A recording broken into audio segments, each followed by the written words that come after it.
আজকে আমি খুবই শানদার একটা মিষ্টি রেসিপি আপনাদের সাথে শেয়ার করব, যেটা আপনারা ঘরে থাকা সাধারণ উপকরণ দিয়েই খুবই সহজে তৈরি করে নিতে পারবেন। আর এটা আপনারা বানিয়ে প্রায় 10 থেকে 12 দিনও স্টোর করে রেখে খেতে পারবেন, একটুকু খারাপ হবে না। হাই হ্যালো নমস্কার বন্ধুরা, আমি অর্পিতা, ফ্লেভার উইথ অর্পিতার চ্যানেলে আপনাদের সকলকে অনেক অনেক স্বাগত। তাহলে চলুন বন্ধুরা, শুরু করা যাক আজকের রেসিপি। এর জন্য সবার প্রথমে এখানে একটা আমি বড় জায়গার মধ্যে মেজারিং কাপ মেপে 1 কাপ নিয়ে নিয়েছি আটা। আপনারা আটার পরিবর্তে এটা ময়দা দিয়েও বানিয়ে নিতে পারবেন। আর আমি এখানে 1 কাপ আটা নিয়েছি, আর 1 কাপ আটাতে আমি এখানে অ্যাড করে দিলাম হাফ কাপ সুজি। আর এখানে আমি একটু ফাইন সুজি নিয়েছি, আপনাদের যদি একটু মোটা সুজি থাকে সেটাকে একটু মিক্সিং গ্রাইন্ডারে ঘুরিয়ে একটু ফাইন করে নেবেন। আর এখন আমাদের এই মিষ্টির টেস্ট আর কালারটা বাড়ানোর জন্য এখানে আমি অ্যাড করে দিচ্ছি 2 চামচ মতো বেসন। আর এখানে আপনারা কোনো একটা বাটি বা একটা কাপ সেট করে নেবেন, আর তাতেই সব মেজারমেন্টগুলো নেবেন, তাহলে আমাদের রেসিপিটা একদম পারফেক্ট তৈরি হবে। আর এখন আমরা সব শুকনো উপকরণগুলোকে ভালো করে একটু চামচে করে মিশিয়ে নেব। আর এখন আমরা ময়ানের জন্য এর মধ্যে অ্যাড করে দেবো ঘি। আর এখানে আমি 4 চামচ মতো ঘি অ্যাড করলাম। আপনারা ঘিয়ের পরিবর্তে এখানে কিন্তু রিফাইন তেলও অ্যাড করতে পারেন, কিন্তু যদি আমরা এতে ঘি অ্যাড করি তাহলে কিন্তু আমাদের মিষ্টির স্বাদটা একদম ডবল হয়ে যায়। আর এখন কিন্তু এখানে আমাদের খুব ভালো করে ময়ামটা দিতে হবে। প্রায় 1 থেকে 1.5 মিনিট মতো ভালো করে হাত দিয়ে ঘষে ঘষে ঘিটাকে আমাদের আটা আর সুজির মধ্যে মিশিয়ে নিতে হবে। আর এইভাবে আমি কিছুক্ষণ হাত দিয়ে রাব করে করে ঘিটাকে ভালো করে আমরা সব কিছুর মধ্যে মিশিয়ে নেব। আর বন্ধুরা, যত ভালো আমরা ময়ামটা এখানে দেবো ততই কিন্তু আমাদের এখানে টেস্টি আমাদের বিস্কুটগুলো তৈরি হবে। আর এখানে আমি ময়ামটা খুব ভালো করে দিয়ে দিয়েছি। আর হাতে যখন আমরা এভাবে মুঠো করব, এরকম একটা ডালা মতো তৈরি হচ্ছে, তার মানে এখানে কিন্তু আমাদের ময়ামটা একদম পারফেক্ট আছে। আর এখন আমি এর মধ্যে আরও কিছু জিনিস অ্যাড করব। আর এবার এর মধ্যে আমি অ্যাড করে দিচ্ছি মিষ্টির জন্য চিনি। এখানে আমি হাফ কাপ মতো চিনি নিয়েছি, চিনিটাকে একটু আমি পাউডার করে এর মধ্যে অ্যাড করে দিয়েছি। আর আপনারা চাইলে চিনিটাকে গুঁড়ো করে নাও দিতে পারেন, কিন্তু গুঁড়ো করে দিলে খুব তাড়াতাড়ি এটা সব কিছুর মধ্যে মিশে যায়। আর বিস্কুটটাকে আরও টেস্টি বানানোর জন্য এখানে আমি নিয়ে নিয়েছি কিছুটা রোস্টেড বাদাম। আর এখানে আমি 2 চামচ মতো বাদামকে শুকনো কড়াই একটু নেড়ে তারপর এটা ঠান্ডা করে খোসা ছাড়িয়ে এটাকে একটু আধ ভাঙা মতো করে নিয়েছি। আর বাদামগুলোকে কিন্তু গ্রাইন্ডিং জারের মধ্যে দিয়ে গুঁড়ো করবেন না, তাহলে কিন্তু বেশি একদম পাউডার মতো হয়ে যাবে।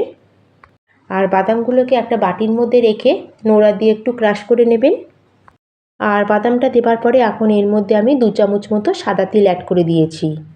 আর তিলটা অবশ্যই অ্যাড করবেন, এতে কিন্তু টেস্টও বাড়বে, তার সাথে দেখতেও খুব সুন্দর লাগবে। আর এখন আমরা সব কিছুকে আবার সুজি আর আটার মধ্যে মিশিয়ে নেব। আর বন্ধুরা, আপনারা যদি এলাচের ফ্লেভারটা পছন্দ করেন তাহলে কিন্তু এখানে আপনারা সামান্য এলাচ পাউডারও অ্যাড করতে পারেন, বা এখানে আপনারা শুকনো নারকেলের পাউডার থাকলেও 2 থেকে 3 চামচ মতো অ্যাড করতে পারেন। তাতেও কিন্তু খুব টেস্টি আমাদের এই বিস্কুটগুলো তৈরি হবে। আর এখানে বন্ধুরা সব কিছুকে আমি খুব ভালো করে মিশিয়ে নিয়েছি। আর যে কাপটা মেপে এখানে আমি সুজি আর চিনি নিয়েছি, সেই কাপেরই এখানে আমি হাফ কাপ দুধ নিয়ে নিয়েছি। এখানে খালি আমাদের আটাটা 1 কাপ নিতে হবে, বাকি সুজি, চিনি আর দুধ আমাদের এখানে হাফ কাপ করে লাগবে। আর এখানে কিন্তু দুধটা না গরম না ঠান্ডা, এটা নর্মাল রুম টেম্পারেচারের দুধ এখানে আমি ব্যবহার করেছি। আর এখানে কিন্তু আমি অল্প অল্প করে দুধ অ্যাড করবো আর এটার সাথে মিক্স করতে থাকবো, একবারে কিন্তু আমি বেশি দুধ এর মধ্যে অ্যাড করব না। আর এইভাবে আমি অল্প অল্প করে দুধ অ্যাড করব আর সব কিছুকে ভালো করে দুধের মধ্যে মিক্স করে নেব। আর বন্ধুরা, আপনারা চাইলে এটাকে দুধের পরিবর্তে জল দিয়ে এটাকে মেখে নিতে পারেন, কিন্তু যদি আমরা দুধ দিয়ে মাখি আমাদের আজকের মিষ্টিটা খুবই টেস্টফুল তৈরি হয়। কিন্তু যদি আমরা দুধ দিয়ে তৈরি করি বিস্কুটগুলোর লাইফ কিন্তু 1 সপ্তাহ মতোই থাকবে। কিন্তু যদি আমরা এই আটাটাকে যদি দুধের জায়গায় জল দিয়ে মাখি তাহলে কিন্তু বিস্কুটের লাইফগুলো প্রায় 15 দিন থেকে 20 দিন পর্যন্ত ভালো থাকবে, আর এগুলো একটুকু খারাপ হবে না। আপনারা আপনাদের পছন্দ অনুযায়ী আর সুবিধা অনুযায়ী জল বা দুধ যেটা ইচ্ছা দিয়ে আপনারা এটা মেখে নিতে পারেন। এখানে দেখুন বন্ধুরা, অল্প অল্প করে আমি দুধ অ্যাড করে এখানে আটার ডোটাকে মেখে নিয়েছি। এখানে কিন্তু আটার ডোটা আমাদের একটু টাইট করেই মাখতে হবে, কারণ এর মধ্যে চিনি দেওয়া আছে, চিনিটাও মেল্ট করবে। সেজন্য কিন্তু একবারে দুধটা অ্যাড করবেন না, অল্প অল্প করে দিয়ে একটু টাইট করে আমাদের এখানে আটার ডোটা আমরা মেখে নেব। নাহলে এটা বেশি নরম হয়ে গেলে কিন্তু আমাদের পরে বিস্কুটগুলো তৈরি করতে একটু অসুবিধা হবে। আর এখন এটাকে আমরা কভার করে প্রায় 10 মিনিটের জন্য রেস্টে রেখে দেবো। আর বন্ধুরা, এটা আপনারা অবশ্যই রেস্টে রাখবেন, কারণ এর মধ্যে আমি সুজি মিক্স করেছি। আর এখানে আমি যে দুধটা নিয়েছিলাম হাফ কাপ, তার থেকে আমার 2-3 চামচ মতো এখানে দুধ বেঁচে গেছে। আর 10 মিনিট পরে আপনাদের দেখাচ্ছি। দেখুন বন্ধুরা, এটা কিন্তু খুব ভালো মতো সেট হয়ে গেছে। আর এখানে সুজিটা খুব ভালো মতো ফুলেছে আর সব কিছু খুব ভালো মতো এখানে মিক্স হয়ে গেছে। আর তার সাথে ভেতরে কত সুন্দর একটা লেয়ার টাইপের এসে গেছে। এখানে কিন্তু একদম পারফেক্ট আমাদের আটার ডোটা রেডি হয়ে গেছে। আর এইবার আমরা এই ডো থেকে অল্প অল্প করে পোর্শন নেব। আর যেরকম আমরা লুচি তৈরি করার জন্য যতটা আমরা পোর্শন নিই, ঠিক ততটাই আমরা এখান থেকে ডোটা নিয়ে নেব। আর হাতের মধ্যে নিয়ে এভাবে আমরা একটু বল মতো তৈরি করে নেব। আর এখানে কিন্তু বিস্কুটটা তৈরি করার জন্য যে লেচিগুলো আমরা করব, সেগুলো কিন্তু খুব বেশি আমরা এখানে বড় করব না। একটা পাতিলেবুর থেকে একটু বড় সাইজের এগুলো আমরা বানিয়ে নেব। আর এখানে দেখুন বন্ধুরা, এইভাবে আমি সব লেচিগুলোকে আগে রেডি করে নিয়েছি। আর এখন আমি আপনাদের দেখাচ্ছি যে আমরা বিস্কুটের শেপগুলো কীভাবে দেবো। আর বিস্কুটগুলো তৈরি করার আগে একটা প্লেটের মধ্যে আমি এখানে নিয়ে নিয়েছি সাদা তিল, কাজু, বাদাম আর রোস্টেড চীনাবাদাম। আর সব বাদামগুলোকে একটু আমি ছোটো ছোটো টুকরো করে ভেঙে নিয়েছি, যাতে আমরা বিস্কুটগুলোকে উপর থেকে গার্নিশিং করতে পারি। আর এটা পুরোপুরি অপশনাল। আর এখানে একটা আমি বাটি নিয়ে নিয়েছি, আর বাটির উপরে সাদা তিল আর সব বাদাম কুচিগুলোকে একটু দিয়ে দেবো।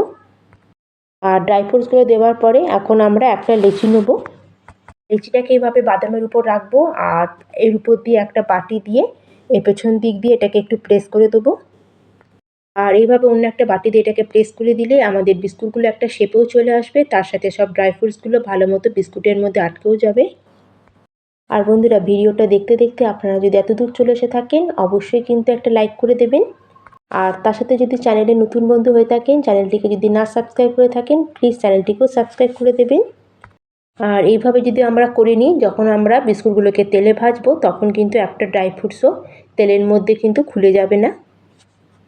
আর এইভাবে আমি এক এক করে বাটির উপর রেখে আর বাটি দিয়ে প্রেস করে আমি সব বিস্কুটগুলোর শেপ তৈরি করে নেব। আর দেখুন বন্ধুরা, বিস্কুটগুলো দেখতে কত সুন্দর লাগছে। আর এইভাবে বাজার থেকে দামি দামি বিস্কুট না কিনে ঘরেই আপনারা হেলদিভাবে আটা দিয়ে বিস্কুটগুলো বানিয়ে দেখুন, দেখবেন খুবই টেস্টি তৈরি হয়। আর এদিকে গ্যাসে বিস্কুটগুলোকে ভাজার জন্য আমি কিছুটা পরিমাণে তেল গরম হতে বসিয়ে দিয়েছিলাম। আর যখন তেলটা খুব ভালো মতো গরম হয়ে যাবে, তখন আমাদের তৈরি করে রাখা বিস্কুটগুলোকে এক এক করে আমরা তেলের মধ্যে দিয়ে দেবো। এরম যদি গরম তেলের মধ্যে আপনারা বিস্কুটগুলো অ্যাড করেন, তাহলে কিন্তু একটাও ড্রাই ফ্রুটস তেলের মধ্যে খুলে যাবে না। আর বিস্কুটগুলো দেওয়ার পরে গ্যাসের ফ্লেমটাকে একদম আমরা লোতে করে দেবো। আর বিস্কুটগুলো দেওয়ার সঙ্গে সঙ্গে কিন্তু আমরা এগুলোকে কোনো রকম উল্টাপাল্টাবো না। হালকা যখন একদিক থেকে এটা একটু কালার চলে আসবে, তখন এক এক করে আমরা বিস্কুটগুলোকে একটু উল্টে দেবো। আর লো ফ্লেমে এভাবে আমাদের উল্টে পাল্টে দুদিকটা সুন্দর গোল্ডেন আসা পর্যন্ত আমাদের এগুলোকে একটু ফ্রাই করে নিতে হবে। আর 4 থেকে 5 মিনিট লাগে বন্ধুরা আমাদের একটা ব্যাচে বিস্কুটগুলো ফ্রাই হতে। আর এইভাবে উল্টে পাল্টে আমাদের বিস্কুটগুলোকে আমরা ফ্রাই করে নিয়েছি। আর বিস্কুটের মধ্যে সুন্দর একটা কালারও চলে এসেছে। আর এখন ভালো করে আমরা বিস্কুটের তেল ঝরিয়ে বিস্কুটগুলোকে বাইরে বার করে নেব। আর সেকেন্ড ব্যাচের বিস্কুটগুলোকে ঠিক একই রকমভাবে আমি ফ্রাই করে নেব। আর বন্ধুরা, আজকের আমার এই রেসিপি আপনাদের কেমন লাগছে অবশ্যই কিন্তু আমাকে কমেন্ট করে জানাবেন। আর বন্ধুরা, আপনারা আমার এই ভিডিও কোথা থেকে দেখছেন সেটাও কিন্তু জানাতে একদমই ভুলবেন না। আর এই দেখুন বন্ধুরা, দেখতে কত সুন্দর লোভনীয় হয়েছে। আর বিস্কুটগুলো বার করার পরে এখন এগুলোকে আমরা একটু ঠান্ডা হতে দেবো। যত এটা ঠান্ডা হবে তত এটা বেশি খাস্তা তৈরি হবে। আর এখানে দেখুন বন্ধুরা, একটা প্লেটের মধ্যে আমি সব বিস্কুটগুলোকে তৈরি করে রেডি করে নিয়েছি। একটা বিস্কুট আপনাদের ভেঙে দেখাচ্ছি, দেখুন এইটা এখনও গরম আছে। এটা যত ঠান্ডা হতে থাকবে তত এটা আরও ক্রিস্পি তৈরি হবে। তাহলে আজকের মতো এখানেই শেষ করলাম। ধন্যবাদ।